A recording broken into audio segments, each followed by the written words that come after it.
श्रृंगेरपुर से गंगा तट। अब भगवान को गंगा पार करनी है। रामायण का बहुत सुंदर प्रसंग है। गंगा पार करनी है, परंतु प्रभु को कोई नौका नाविक कोई दिखाई नहीं दे रहा। आज लॉकडाउन था। सच में ये लॉकडाउन आजकल का नहीं है, ये त्रेता युग से चल रहा है।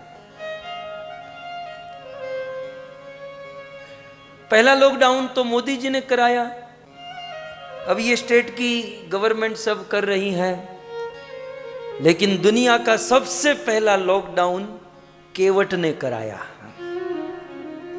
केवट, पुराणों में वर्णन है कि केवट ने एक दिन ऐसा काम किया कि उसने अपने गांव के राजा निषादराज गुह को प्रसन्न कर लिया।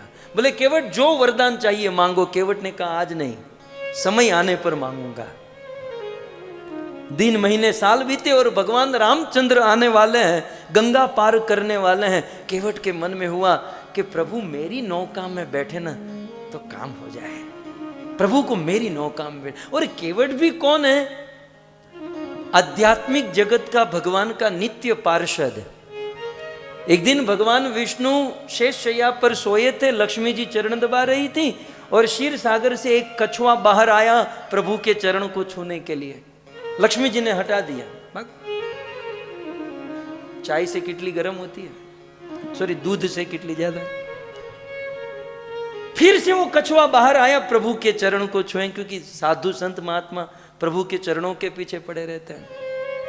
फिर से लक्ष्मी जी ने हटा दिया। बार बार कछुआ प्रभु के चरणों को छूना चाहता है, लक्ष्मी जी ने छूने नहीं दिया। तब उस कछुए ने प्रतिज्ञा की, अपनी गली में कुत्ता भी शेर होता है। आपका धाम वैकुंठ है और क्षीर सागर में आप सोए हो और चरण छूना चाहता हूं, छूने नहीं देते हो, कोई बात नहीं, कभी तो धरती पर आओगे। प्रतिज्ञा करते हैं हम। उस कछुए ने कहा प्रतिज्ञा करता हूं, आज तो मैं केवल छूना चाहता था लेकिन छूने तक नहीं दिया।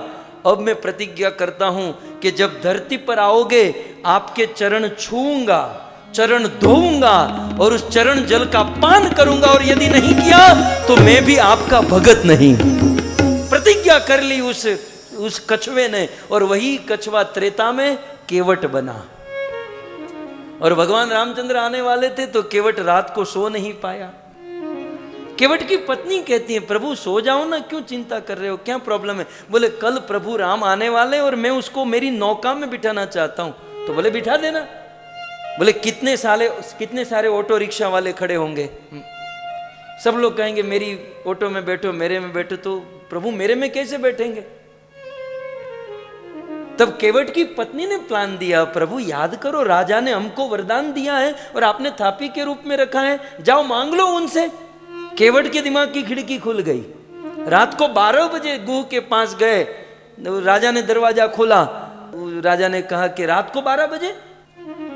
बोले वो जो वरदान है ना मांगने आया। बोले कल सुबह आना। बोले नहीं अर्जेंट है।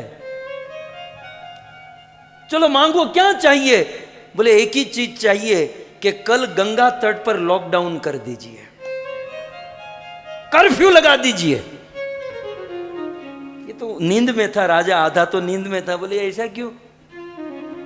बोले ये मेरी इच्छा है कि कल गंगा तट पर किसी की भी ऑटो रिक्शा, माने नौका नाविक कोई नहीं होना चाहिए। Total lockdown, total curfew.